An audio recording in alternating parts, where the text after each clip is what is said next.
A good example for a car would be, let's say it's misfiring.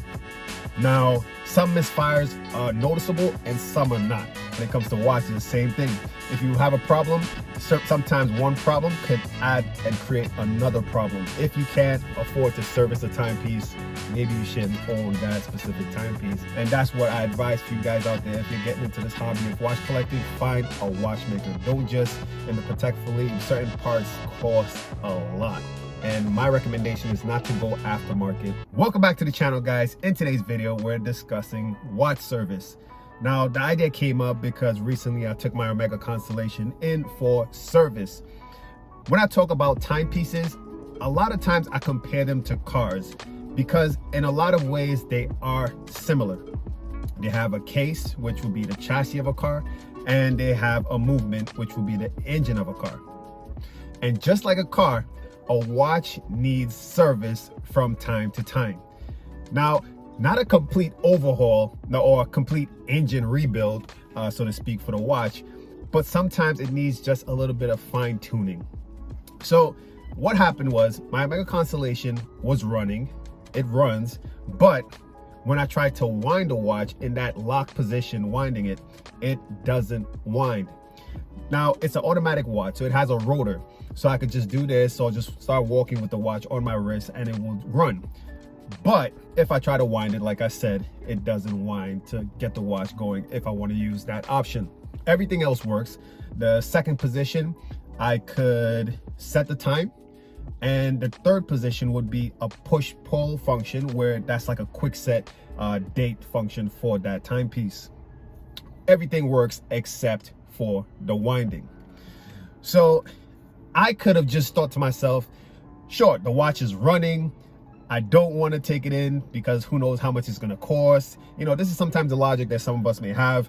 The watch is running, everything works. I could set the time, but it just doesn't wind. It's an automatic watch. I don't have to take it in for service, whatever.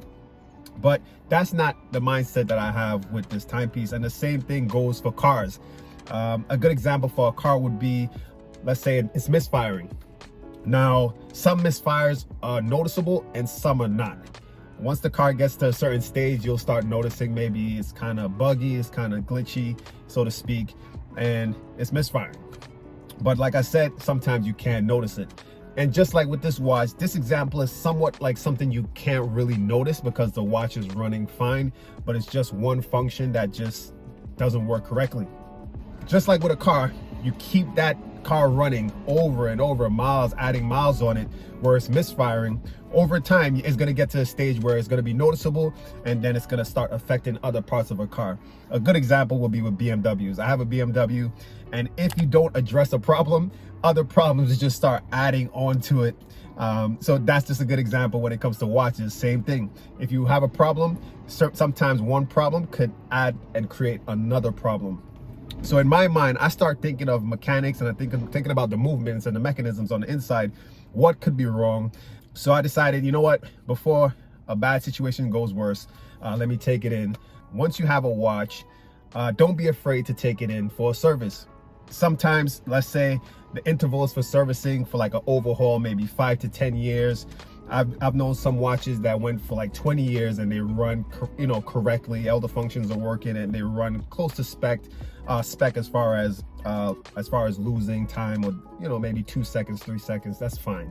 But that doesn't mean that you can't take it in on occasions when something is wrong. One point to make in comparison with cars is if you can't afford a service, maybe you shouldn't have the watch. Now, let's say like with a Ferrari, an oil change on a Ferrari is going to cost more than a Toyota. So let's say you have a Patek or a Richard Mille, or Rashad Mille. I'm trying to get the pronunciation of some of these watches correct. A Richard Mille, and you take that in for service, it's going to cost more than if you take a Seiko in, or an Omega or IWC, or something with maybe just a time only watch or just a date function maybe. But once you get to a high complication or a high level watch, the price would be different. So that's something to take into consideration when you're trying to pick up a timepiece, and understand that you will have some type of service if you plan on keeping this watch long term. So put that cost into your purchase and expect to have something done to it at some point. my advice is to find a good watchmaker. Find a trustworthy, build a relationship with this watchmaker, because that's going to be your friend. And that's what I've done. I have a local watchmaker that I could just go in there, tell him, hey, this isn't right. And he'll just open a watch sometimes and not charge. He'll just look at it and quickly realize what a problem is. Now, the reason why I'm saying a trustworthy watchmaker is because someone that's not trustworthy would just see, hey, it's a simple problem, but charge you more than, or, you know, just do it and say, oh, I'll come back tomorrow, and charge you more than what it really should be. And it's just a quick fix. So luckily I have a watchmaker that I could trust and that does, you know, good quality work. And that's what I advise for you guys out there. If you're getting into this hobby of watch collecting, find a watchmaker. Don't just start collecting watches and not have, let's say, a doctor or a mechanic that you could trust with your timepieces. That's like, they go hand in hand. Going back to the point of saying a regular overhaul would be like 5 to 10 years. And I also mentioned that I've seen watches go to 20 years. It's all up to the owner, and also how well you take care of the watch, how you treat your watch. Meaning if you wear it all the time, you bang it around, if you drop it, things like that, you might need to overhaul a little bit sooner than later. A good example when it comes to cars would be, my dad had a BMW X5M. That's a high performance car, and he always changes his oil every 3,000 miles. But some of you guys may know, certain oil manufacturers, oil companies, oil brands came out with an oil that they say you could change it every 10,000 or 15,000 miles. I can't remember exactly.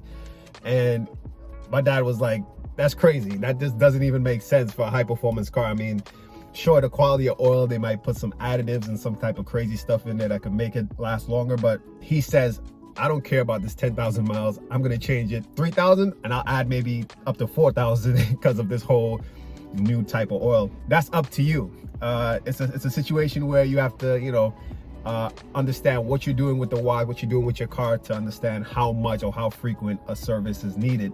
So when you think about your timepieces, kind of understand how you treat your car, and that's kind of similar to what you would do with your timepieces. I believe a lot of us are into cars before we get into watches. I think I started driving as far as having these pieces and taking them in for service and stuff like that. I've came to that point after I've been driving cars and owning cars and servicing cars. So you guys should take this into consideration when it comes to servicing your timepiece. If you can't afford to service a timepiece, maybe you shouldn't own that specific timepiece. Get something a little bit lower entry level and work your way up until you could really get to that piece where you could confidently wear it. Because guys, some crystals for certain timepieces cost thousands. Some straps, some bracelets cost thousands of dollars.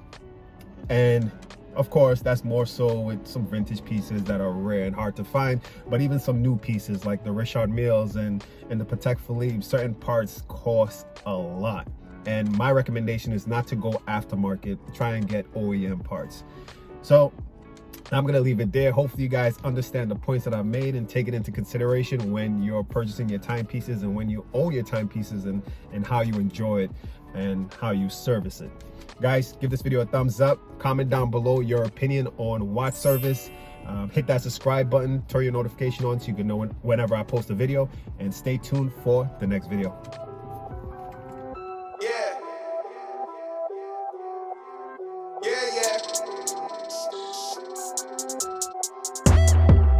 Look, tell a man no trouble, I don't want beef, man, I just want vibes. Big man like me, no need for the telephone hype. I got too much getting online. One rule, then I'm on site. Wrong move, I bet they gon' ride. No need for the telephone hype, nah. No need for the snoozing. Big whip outside.